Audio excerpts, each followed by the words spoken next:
Welcome to the Writer's Game Podcast, where we help you magnify your voice and monetize your message. And now, let's get into the show.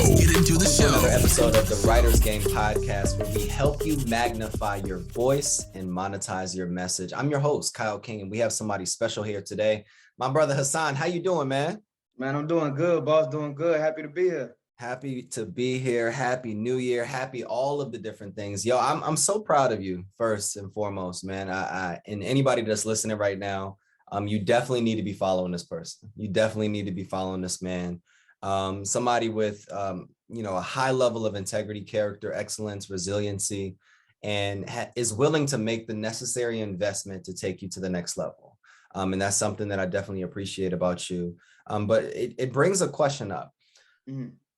Who taught you, or where did you learn the characteristics that you embody? I would say just from my environment, man.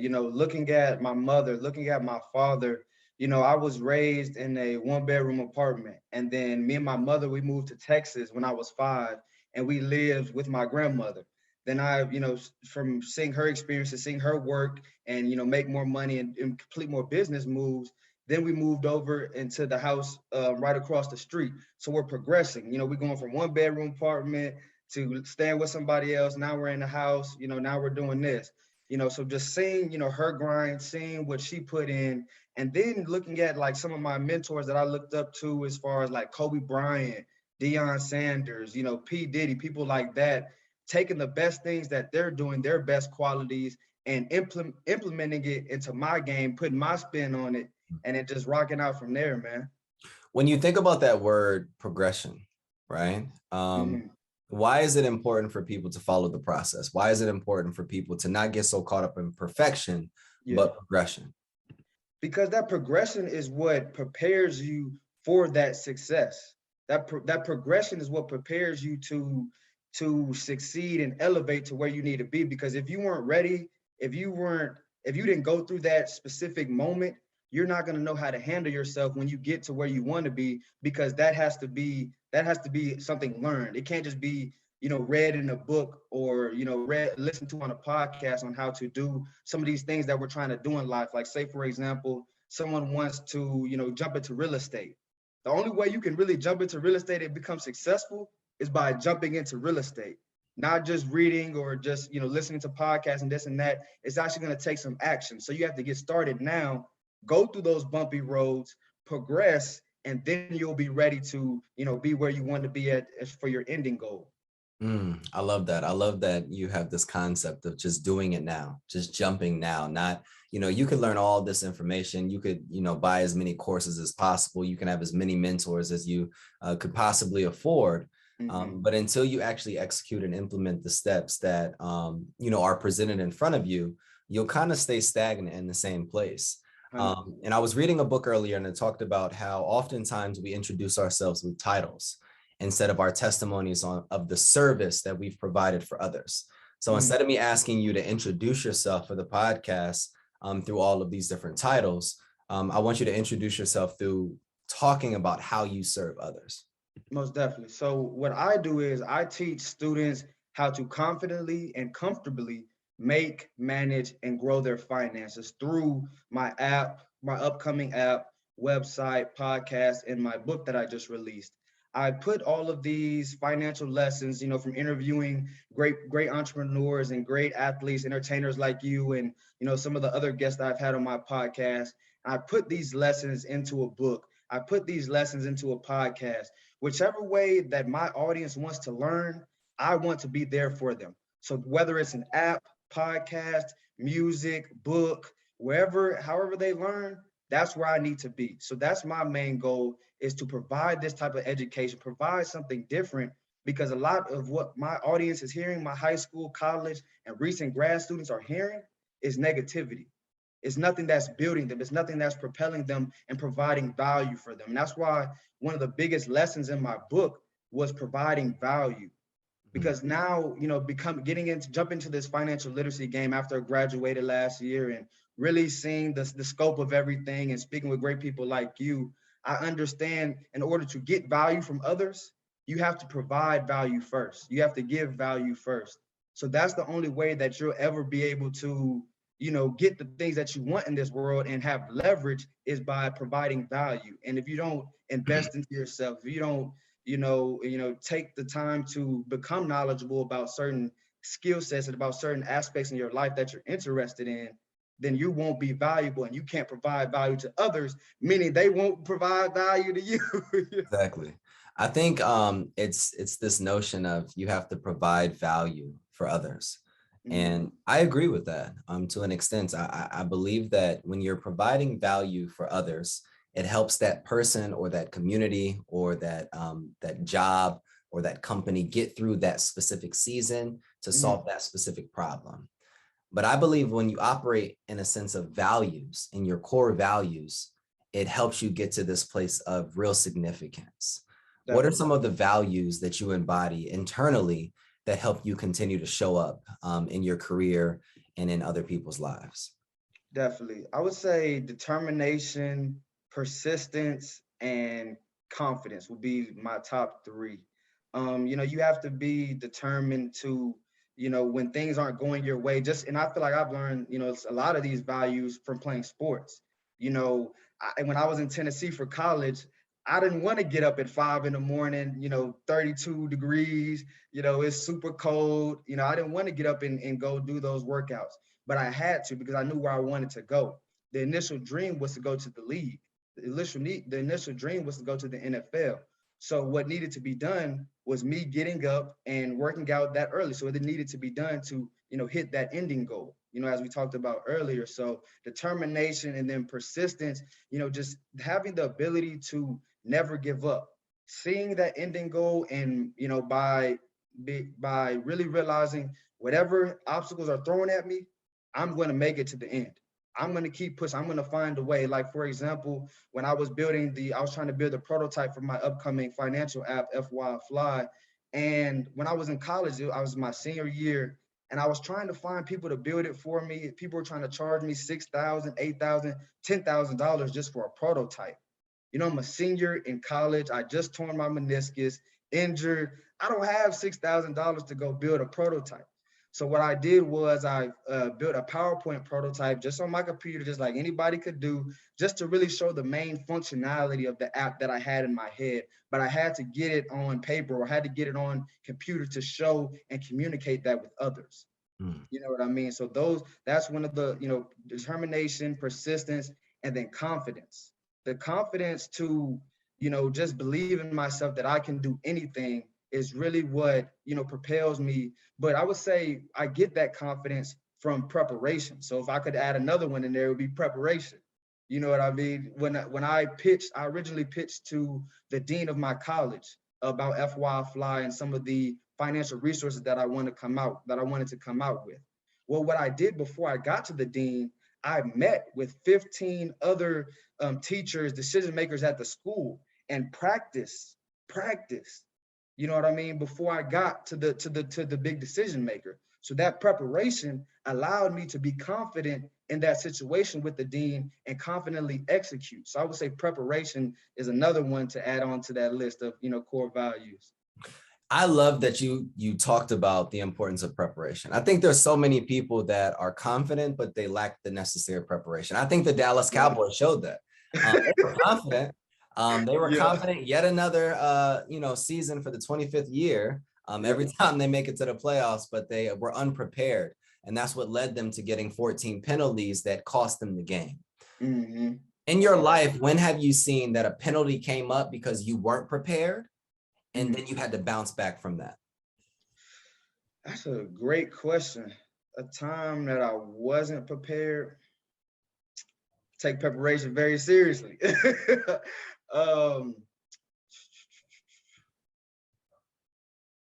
That's a really good question. I honestly can't think of a time. I could maybe go back to a time where I didn't prepare for a test, but I ain't gonna lie to you, I didn't bounce back from got a bad grade on that test, to be honest with you. But even staying in that thought, right? Even staying in that thought, you weren't prepared. You didn't do as well as you possibly could on that test, and it affected your grade. So I want you to talk to that person right now that's trying to start a business, trying to start an app, trying to talk to all of these deans, trying to do something in their career, trying to, start sharing their story, but they lack the necessary preparation. What happens at the other side of the lack of preparation? What happens is failure. If you fail to plan, then you plan to fail. It's as simple as that. So, when you don't prepare, everybody knows the saying, proper preparation prevents poor performance. And that's true, 100% true. So to prevent yourself from failing, to prevent yourself from not doing as well as you can, even if you're naturally talented, even if you're naturally gifted, we're blessed with a lot of talents, you won't do as well if you don't take the time to prepare yourself. Of course, you'll still maybe able to get by because your natural gifts, natural talents, but you won't excel. You won't be the best at your ability. You won't be the best of your ability if you don't prepare yourself. So it's not, preparing yourself is not like an admission of weakness or a mission of, not feeling like you can do something. Preparation is what you need to feel the best about what you're going to do.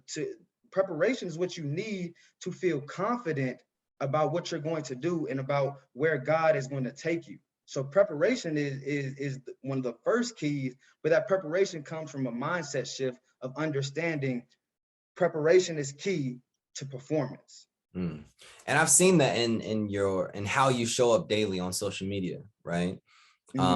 When we first were introduced to each other, I knew you had a story. You had a lot of experience and different passions that you wanted to be able to write about and even talk about, and be able to share your message. But you went through this process of preparation. You went through this process of investment. You went through this process of preparing yourself, and then also preparing yourself for your expertise that you're going to share with the world. Could you talk a little bit about what it took for you to get prepared to share your story? And as you're now confidently sharing your story, how does that make you feel?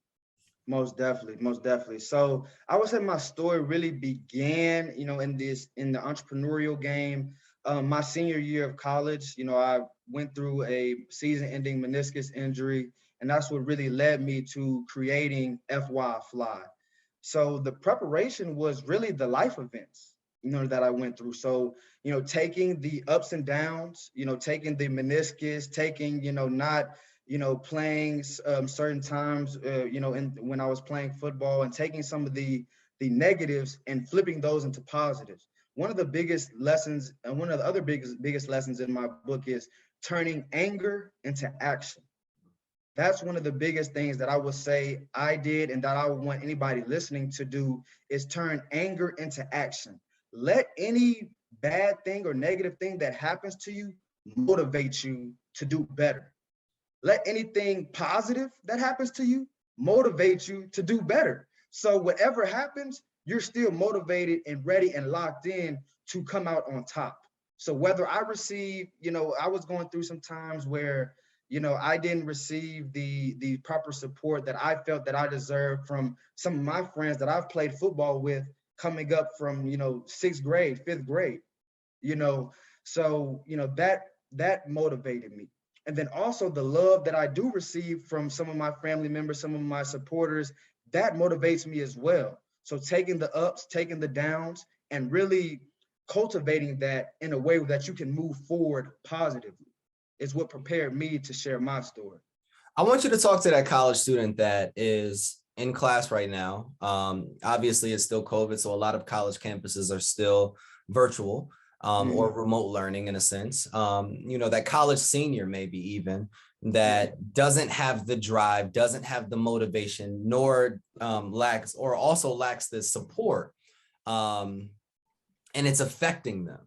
It's affecting them. It's affecting their belief system. It's affecting what they want to be able to accomplish in their life. I want you to talk to that person. How would you help that person get through this challenging time and be able to get over on the other side so that they could be able to start that podcast, write that book, start that app, develop this business model? Because that's not the majority of our college students. Could you talk to that person for a few minutes? So definitely the mindset shift would be the biggest thing that I would tell somebody who doesn't have the support. We live in a time where resources are literally a click away. Google, YouTube University, anything that we want to learn how to do and that hasn't been taught to us, we can now pick up our phones and literally learn them and dive into 10, 15 hours of specific content to that specific area. So that's what I would tell somebody who's doesn't lack the support, that doesn't have the family, doesn't have the friends to, uplift them, give them certain information. You have to take it upon yourself. Look at what you do have. Look at what's around you. I've heard you say before reach up, reach out, reach out to the people that are around you, realize what you do have. And then once you realize what you do have, now it's time to make a plan and make a play to accomplish where we need to go. So if we don't have the proper knowledge, or, our parents never taught us financial information, you can listen to, my podcast. You can listen to Earn Your Leisure, Money Monopolizers, different people, different podcasts like that.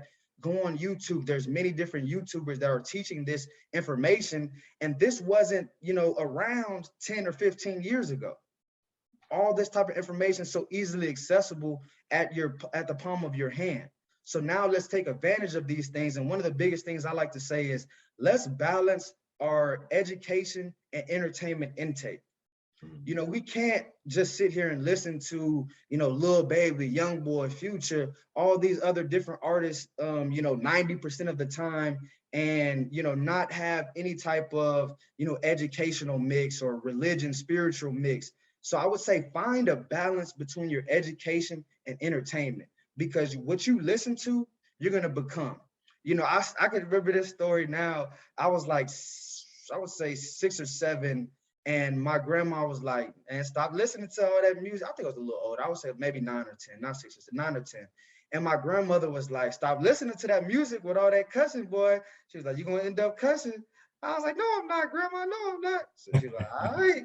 So literally next, I wind up going next year. I'm in elementary school. All my friends cussing. And now I'm cussing because I'm listening to music cussing. And I'm listening to, my friends. At 10 years old? Yeah, man, that's what I'm saying. Man. That's what I'm saying. So, just, that environment, what you're listening to can really dictate, your outcome. So now if you, scale back from 100%, rap, this and that, trap, kill this, you scale back to 50%. Now you're putting it in with, millionaire mindsets, financial literacy, financial freedom, good money management, good credit management. Now your brain is more aware of the difference of what you can, now accomplish. I was talking to my girl a few days ago, and we were talking about, as you mature in life, your appetite towards certain things changes. And I think before, even as a college athlete at one point, you have an appetite for women, you have an appetite for influence, you have an appetite for those things. And it feeds a part of your body, not knowing that it really becomes a leech and it's sucking away from your purpose that you could actually be putting towards energy towards, right? And as I've grown, that new appetite is now reading books. That new appetite is now listening to podcasts. That new appetite is creating silence around my life. And so that you can minimize a lot of the noise on a daily basis. So I love the points that you gave on, first you need to create a mindset of success. You want to be able to create a mindset of significance. The second thing is that you have to have this balance between education and entertainment, and you have to get in an environment that can feed you instead of sucking away from you. And then, 2 points that I want to kind of just, expand on is you have to first know who you are.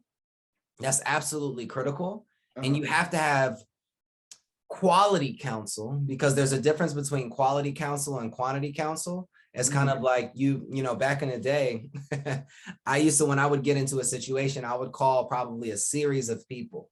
The first person would be probably the best person I should be talking to about it. I was not ready to receive it. So then I would talk to the second person. And then it was like, all right, that person was probably more of what was going to give me a little bit more of what I wanted to hear. But then the third and the fourth people more so were like, and then kind of agreeing with me. Mm-hmm. Can you talk to us a little bit about when you're going through situations, when you meet controversy, when you have trials, the importance of strong counsel? Most definitely. Most definitely. So since I jumped into this, entrepreneurial financial literacy, game that we're in, man, I've, had the blessing of speaking with, over 50 great entrepreneurs, athletes, and entertainers. And now with this podcast, I'm able to, specifically reach out to them, have their phone number, have their email, and can reach out and contact with these people.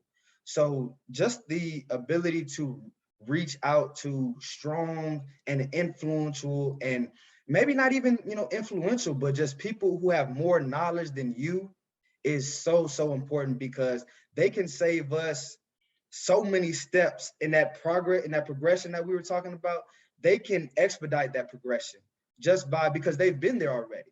And that's why it's so important, even with the social media. It's all about how you use your social media. If you're following people that you want to be like and look up to, you seeing that every day will start to train your mindset, as we talked about, to now, okay, I see this is the positive, this is where I want to go. So having that type of mentor, having that type of person, like, okay, I want to be like I spoke about earlier. I didn't know Kobe Bryant or Deion Sanders or P. Diddy, but I looked up to them for the positive things, like their work ethic, their consistency, their persistency, those different things like that. And I took those and put them into my game and what I had to offer. So if you don't specifically, because I talked about, I was able to reach out to my podcast guests. Everybody doesn't have a podcast, but almost everybody has social media and access to, the celebrities and different things like that. So pick a few, influential celebrities, pick a few, entrepreneurs, athletes that you really look up to, that are doing positive things in the community that you would like to do, and start to model yourself after them. See some of the things that they're doing, and put that into your game, and put your spin on it, put your flavor on it, and just rock out with it. I love that. I love that.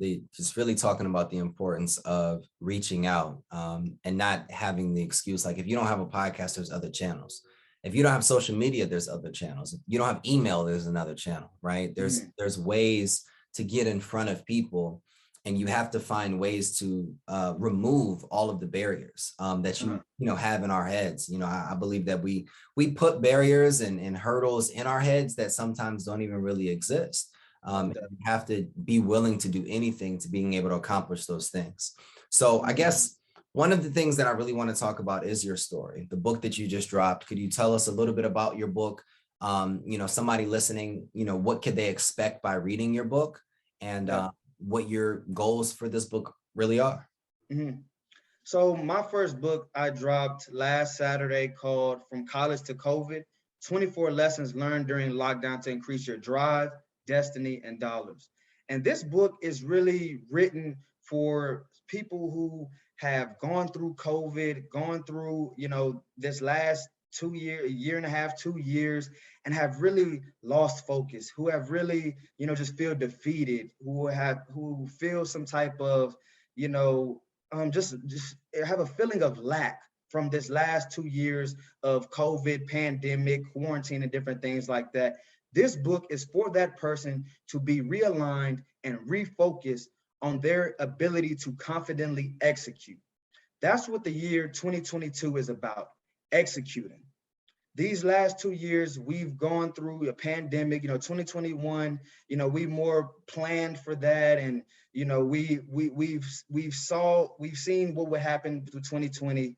We took 2021, but now 2022, it is time to execute. So that's why in this book I've put 5 lessons of my own that I've learned from my experiences through COVID, starting a podcast, starting an app, becoming, a real entrepreneur. And I've also included 19 lessons from 19 podcast guests that I've interviewed on my guests, and included their biggest lesson learned during COVID to, like I said, increase your drive, destiny, and dollars. So for anybody looking to really, really realign and become refocused, this book is for you, because this will help you be ready to really financially and psychologically become ready to execute. When you think about this book, what was one of your biggest challenges with even writing it? And how did you overcome a lot of the challenges that authors face to get, to the finish line? Mhm. So one of my biggest challenges, I would say, was really just, I wouldn't say much challenge, but one of my big focal points, I will say, was to make sure that the book provided value. I wanted people to read this book, and I wanted nobody to be able to say, I didn't learn anything. I didn't take away anything from this. I can guarantee you, by reading my book, you will at least take away one thing that will impact your life significantly, and for the better of your life, for the betterment of your life. And and that's why I'm really just so happy about this book, because every page has value. Every page has some type of lesson in it, something that you can take away and implement right into your life. Like when and that's what I wrote the book, because when I'm listening to different podcasts or when I'm educating myself reading, I want to be able to take away something actionable. I want to be able to take away something that I can implement in my life right now to get better. Because I feel like if I didn't take away anything from it, then it was a waste of my time. Mm-hmm. So I didn't want to waste anybody's time, because in my head, education without application is worthless. So I wanted to provide education, but also wanted to provide actionable steps so people could apply that education. When you think about your book and the 24 lessons that, people can leverage to increase their destiny and, their dollars and, just their overall success in general, right? Mm-hmm. What is the most impactful lesson that you've learned through COVID? And as we continue to experience COVID with the new variant, mm-hmm. What is one of the most impactful lessons that you've learned through this season? I would say eliminating distractions and eliminating fear. I'll start with eliminating distractions. So with eliminating distractions, we have, now with what we've gone through from COVID, we've been in the house for a year and a half now, and there's social media, there's, everything's moving online. So there's still, just because we're in the house doesn't mean, we don't have things to do, and our brains are being pulled here and here and here from all the different things that we can do and all the different people, because then now a lot of people got free time. So you got more people, calling you up, this and that. So one of the biggest things I learned to really help me focus and lock in was eliminating distractions. So when I graduated college, I eliminated a lot of, people from my social medias. I cleansed that out. How did you do it? How did you do it? Like, how did you eliminate all these distractions? Manually, man. I went through, I'm telling you, like I literally went through my following, and I'm unfollowing people and clearing people, because as we talked about, the people that you see, the people that you listen to, they're going to start becoming what you put out into the world. So if I want to put out positivity, if I want to put out, value, if I want to put out financial content, I need to be following financial content creators. I need to be following this type of people. I don't need to be following the same people that I followed in college to keep up with all of the college parties and keep up with all the college mess. That's over with now. We're in a new season. So I have to eliminate distractions to get where I want to go. So that was one of the biggest things I learned. And it really turned my life up 100%. When I eliminated the wrong people that weren't there, and some of these people got eliminated by themselves. You know what I mean? Just from, us growing in two different directions. So eliminate distractions, eliminate people that aren't there, and watch your life change for the better. The second thing I learned was it wasn't to eliminate fear, it was to accept and acknowledge fear. Mm.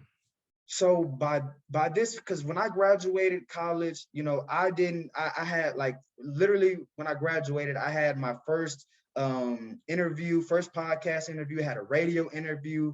I was interviewed on the newspaper, had all these different type interviews. I started teaching classes, different webinars, and each one was my first time of doing each one of these different things. So to sit here and tell you that I wasn't nervous or fearful would be a lie. I was definitely nervous. I was definitely fearful. But what I did was I acknowledged that fear, accepted it, and I did it anyway. What most people try to do is nobody's just completely fearful. Nobody's just completely, nobody's just completely fearless. What I meant, nobody just completely fearless. So what I did was I had to acknowledge that fear and do it anyway, because I've learned that, and something that will help me with accepting and acknowledging that fear was that preparation.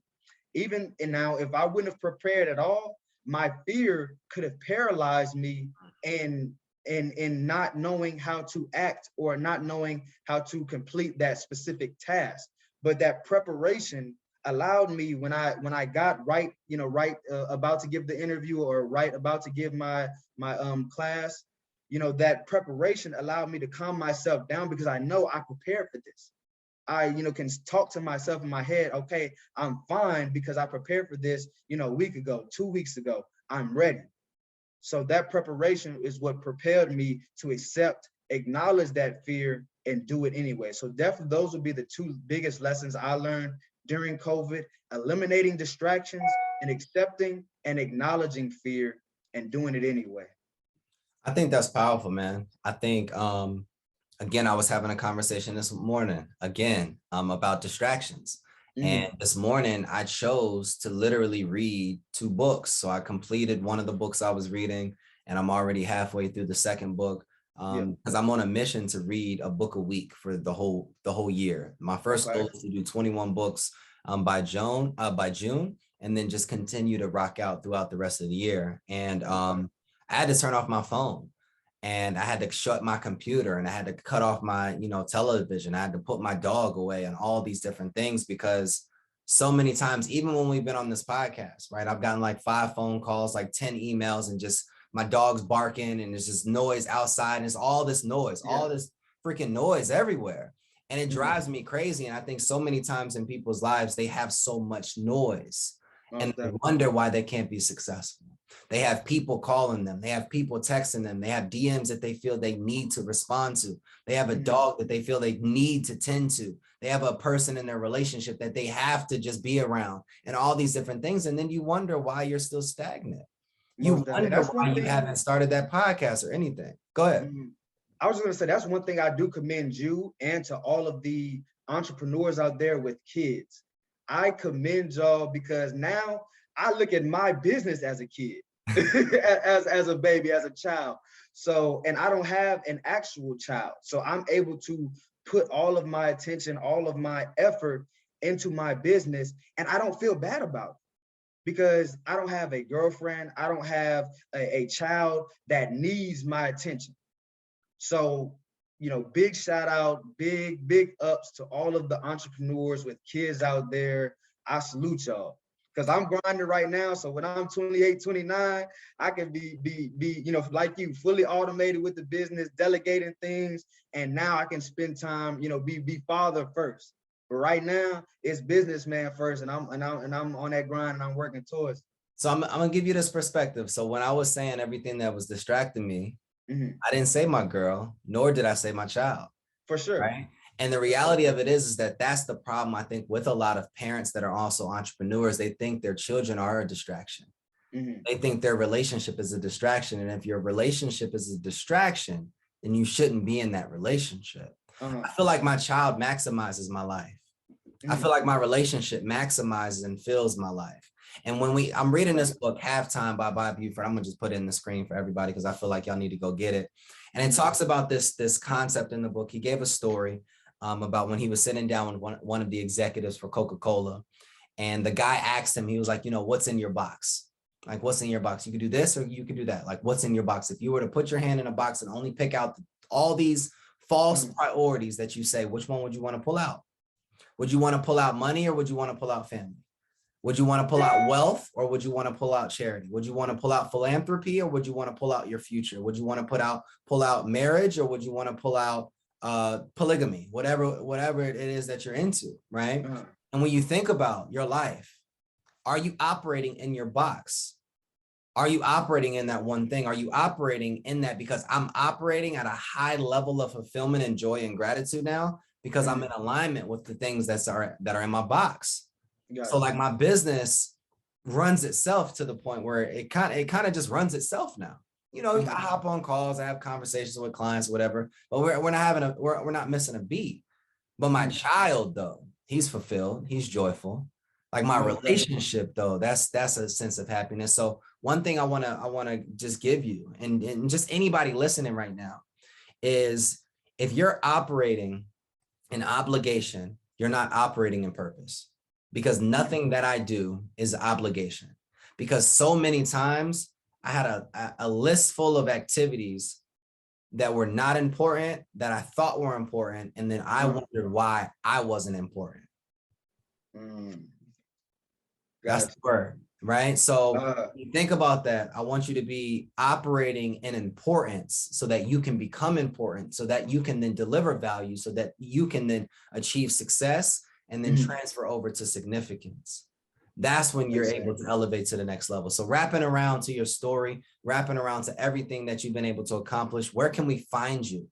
Where can people follow you? How can people support you? Most definitely.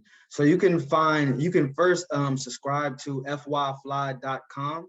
We're going to be coming out with our website and app soon. On that app and website, it will be a full financial literacy hub where you'll be able to manage, grow, and eliminate debt all in one app. So you can, like I said, follow us on Instagram at FYIFly. And that's FYIFLI. You can follow me on Instagram at CEO Sani, CEOSANNI.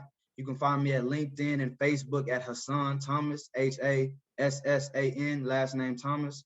And, just connect us. We have a podcast on Apple, Spotify, everywhere podcasts are available, FY Florida Podcast. We are starting season 3 pretty soon. So definitely be on the lookout for that. We're going to actually got picked up by a financial literacy TV station. So we're going to be streaming on television for season 3. So we're definitely going up. So definitely looking forward to connecting with everyone. I'm so proud of you, man. I'm going to say that again. I'm super excited about what you're going to do, especially within the financial literacy space. And you're going to shake it up, and it needs to be broken so that it can be built up in a more equitable fashion. Today, anybody listening right now, we want you to be able to understand your environment. Are they adding to you, or are they taking away from you? You need to be able to balance your entertainment and your education. You have to eliminate those fears by first accepting them. And then when you realize that you have a fear, you got to do it anyway. You have to do it anyway, but you have to put a system in place to be able to minimize your distractions, because those distractions are hurting you from really being able to hear and feel and understand one of the 24 lessons that he wrote in his book. And as you're getting ready to get through this next variant, we need you to go pick up his book. We need you to go follow him. We need you to go subscribe to his different podcasts, check out his TV show that's getting ready to launch soon. And again, like, subscribe, and follow the Writers Game podcast. I'm your host, Kyle King. We're here with my brother Hassan, and we'll see you guys next episode.